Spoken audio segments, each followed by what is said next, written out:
What's up guys, today I'm going to be doing a little bit of setting. As we're coming into the Christmas period, I thought it'd be fitting to make a Christmas tree decoration.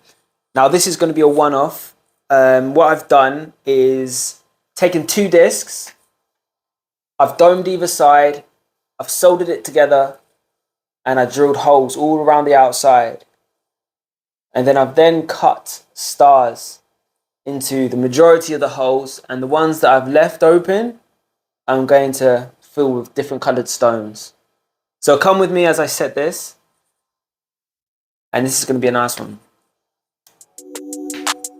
Come on.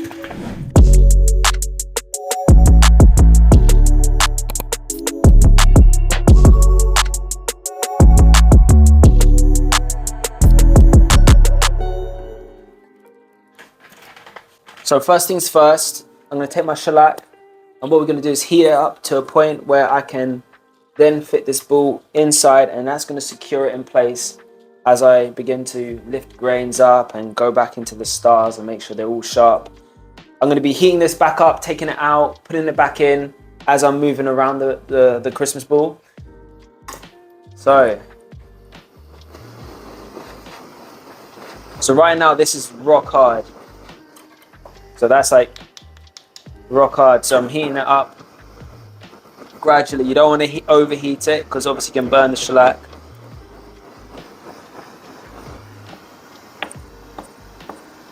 And I'm just moving it around on my steel block.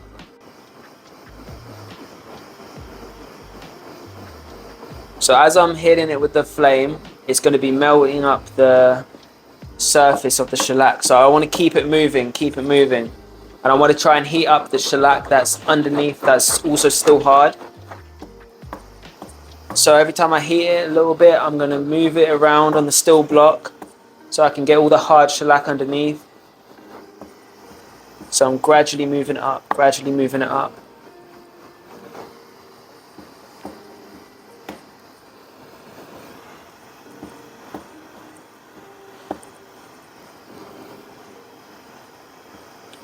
So this is a great way to secure any bit of jewellery when you're planning to engrave, set.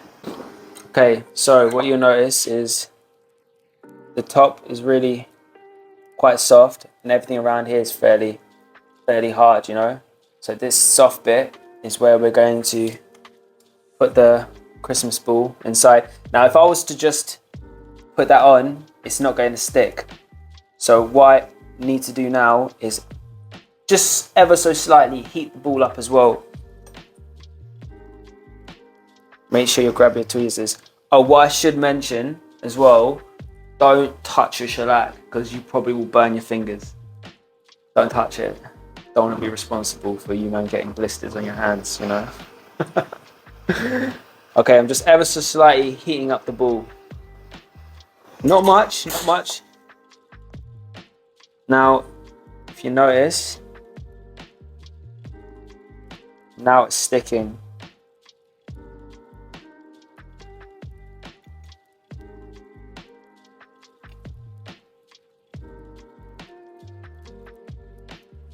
Now you can use the back of your tweezers to do this, you know, if you find it's too hot or anything. So I can get probably from this, 1, 2, 3, 4, probably set 4 of them, and then I'll take it out, rotate it. Now this is going to take a while to cool down and harden again. So to speed that up, I'm going to plunge it in the water and I'm going to leave it there for a good 5 minutes or so.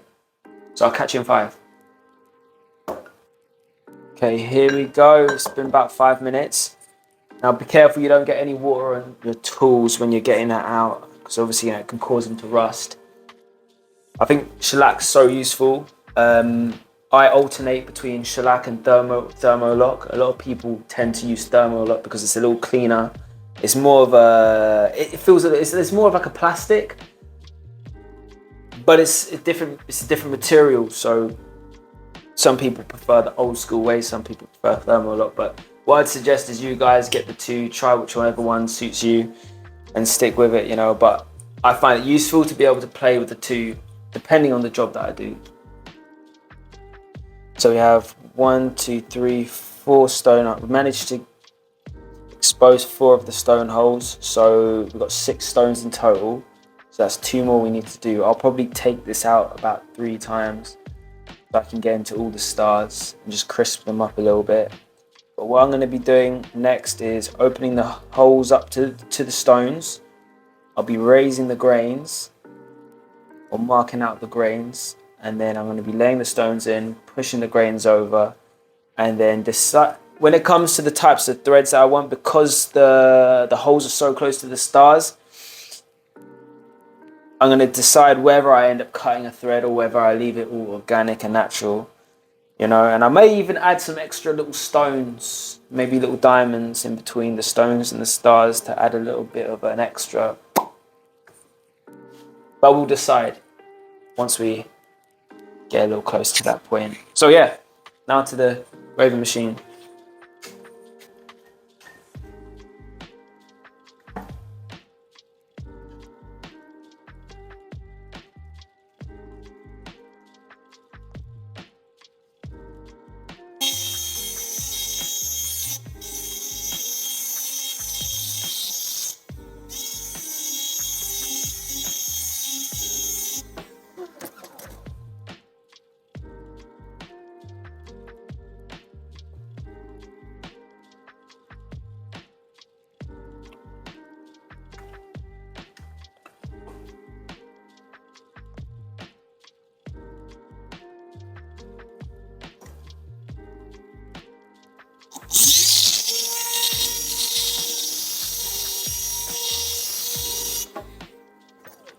I'm dropping it down so that the table is about level with the surface of the metal.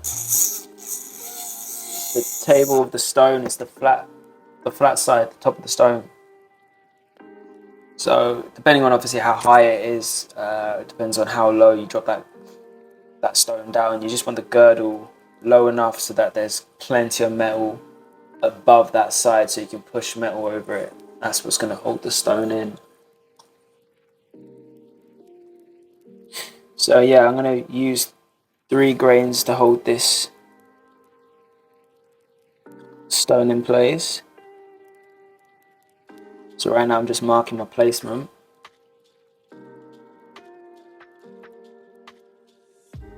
Pop that in.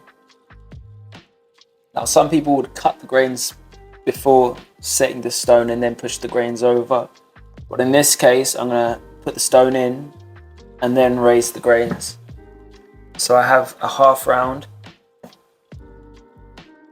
graver with a flat on one side and the edges curved.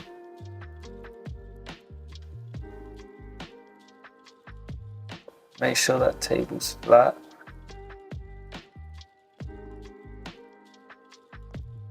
And there's an even amount of metal running around the outside of the stone. Now if that table isn't level, you will be able to see an inconsistency when you turn that item around when you're looking at the rim of metal on the top side. So I've marked out where I want each grain.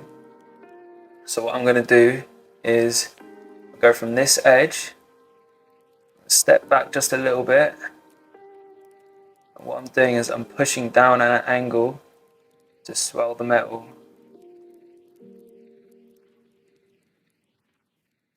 So going from this edge out a fraction, and now I'm going in at the same angle as that hole's been cut, and I'm pushing down.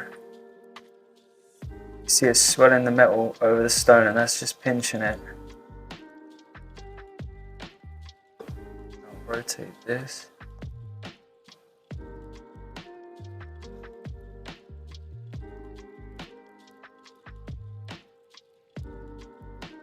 Okay. Now I've got a straight cut.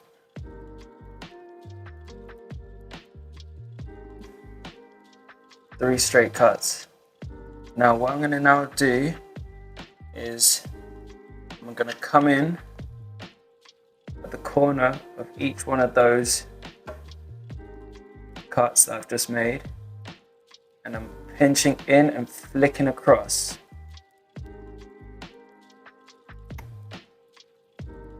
I'm leaning in and then flicking across. Now that's how you lift a grain. I'll do the same thing on the other side. It's almost like a rocking motion, so pinch in, flick across. On the other side. Leaning in, flick across.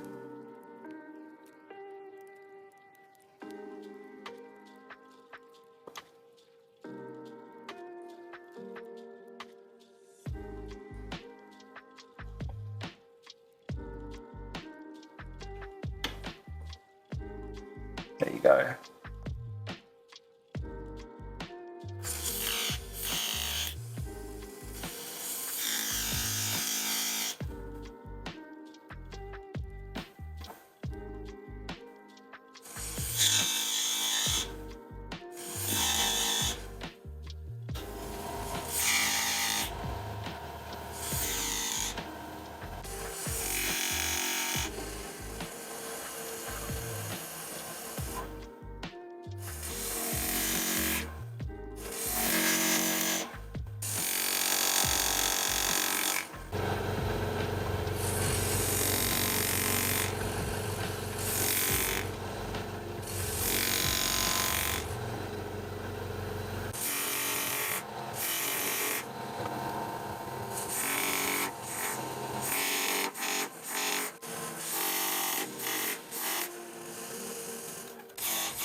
I'm just sharpen out some of these stars, extending them ever so slightly.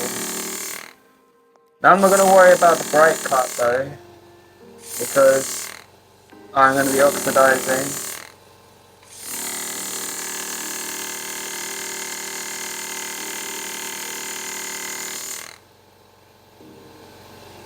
The metal underneath anyway.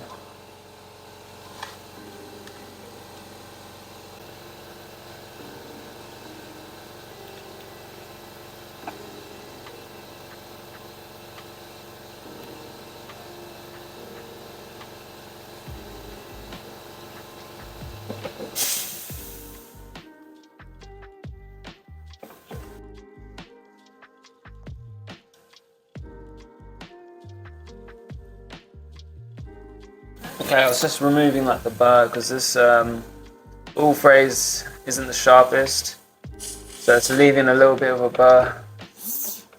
But it's a perfect size for the stone, so I'm just gonna continue using it. Just need to drop it down just a little bit more.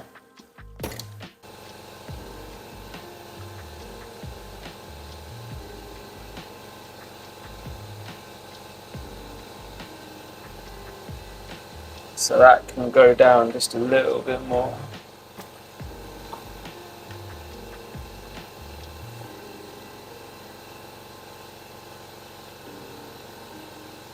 Just taking the tiniest amount of metal away.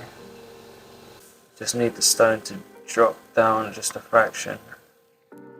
Now you want to be careful you don't take too much metal away, because if that stone's sitting too low down, you run risk of having it pop through the other side, you know.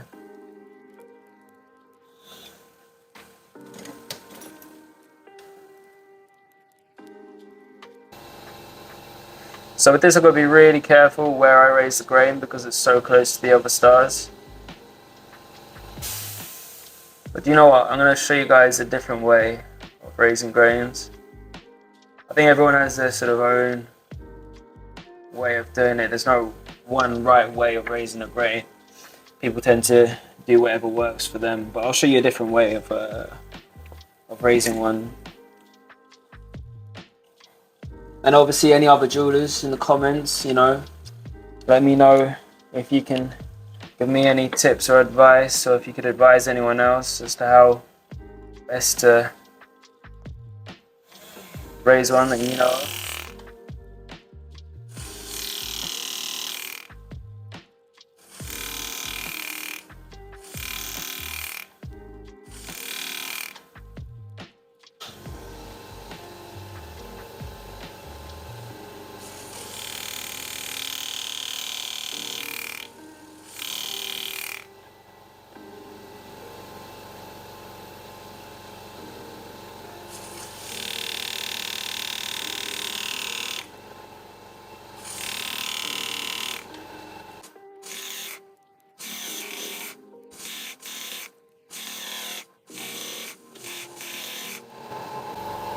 Just push that metal forward just a little bit too much.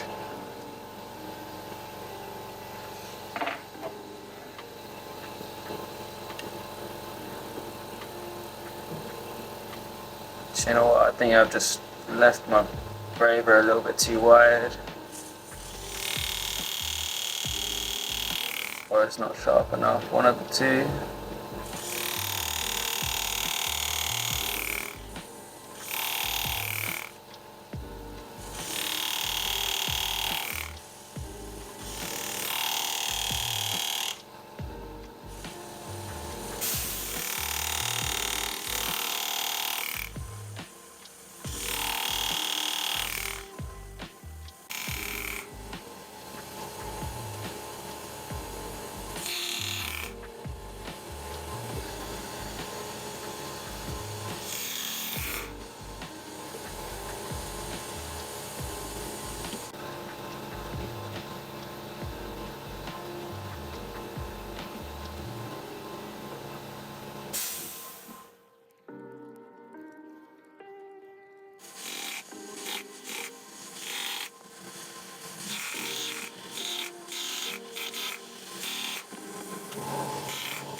So I'm just going to improvise the rest now.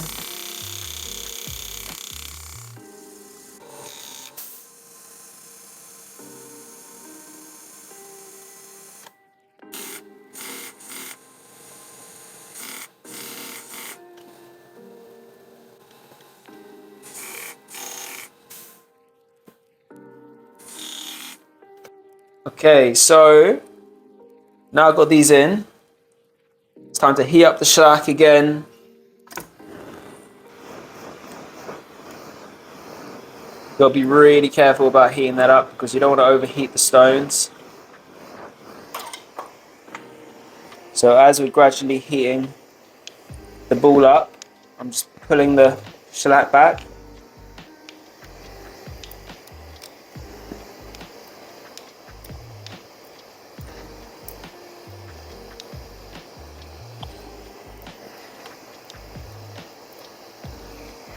Now the ways you can remove this, one by heating it up to the point where the shellac burns,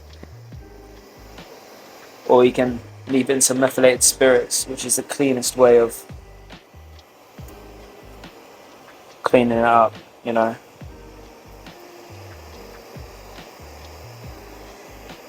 Which is what I'm going to do. Because if I was to overheat this, obviously you can run risk of shattering stones or discoloring them.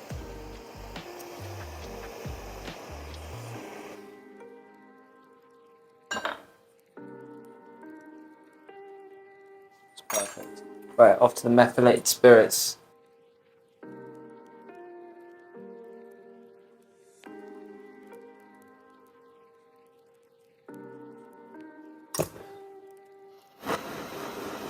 Okay, so now we're heating the shellac back up, doing exactly what we did in the beginning of the video.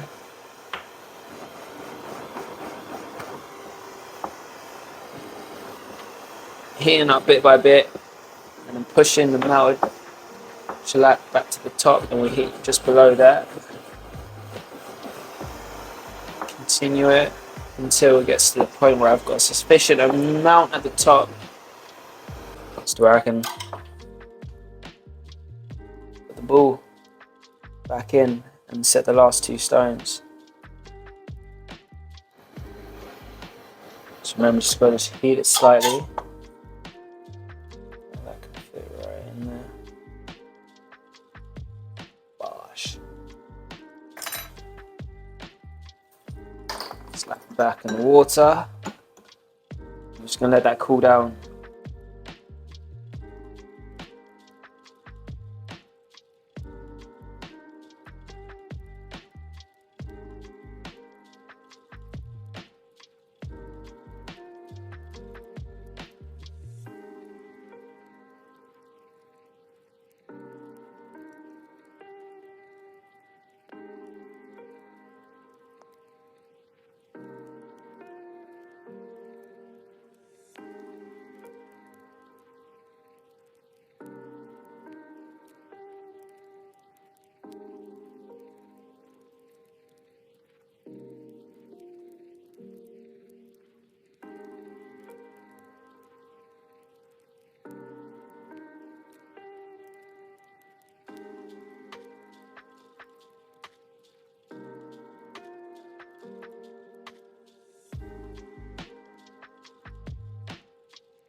It's all done.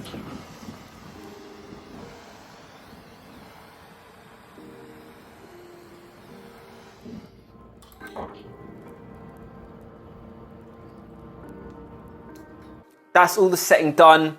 Now we have it in the methylated spirit, so the shellac can dissolve. And then we should be finished. We've got 2 more stages left. I'm going to head to the polishing room, give it a good triply, and then I'm going to apply some oxidizing fluid. So all the stars will be black, but everything on the outside will be like left silver. So off to the ultrasonic in the polishing room.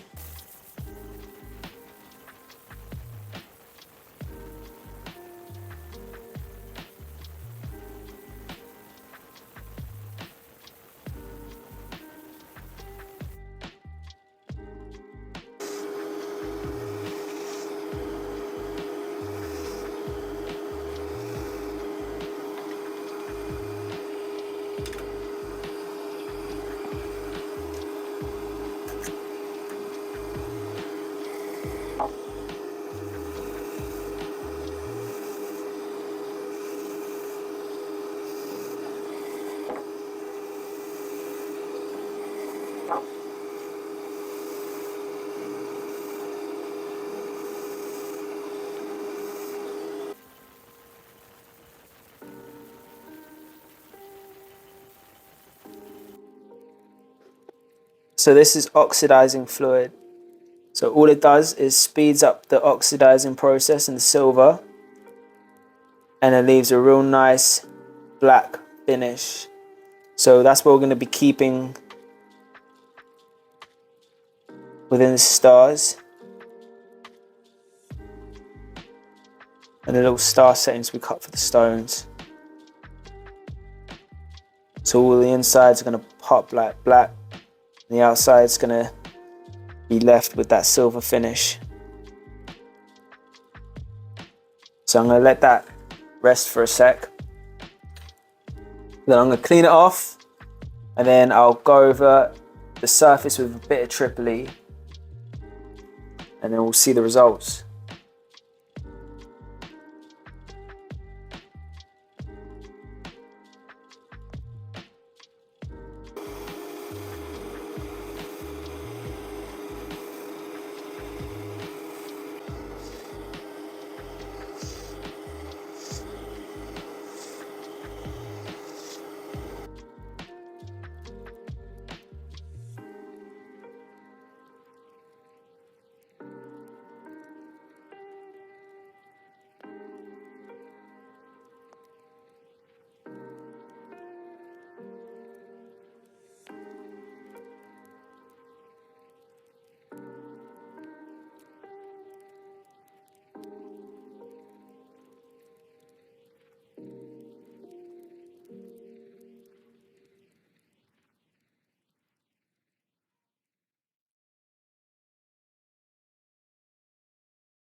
Guys, thank you so much for following me through the setting of that piece. That's another one wrapped.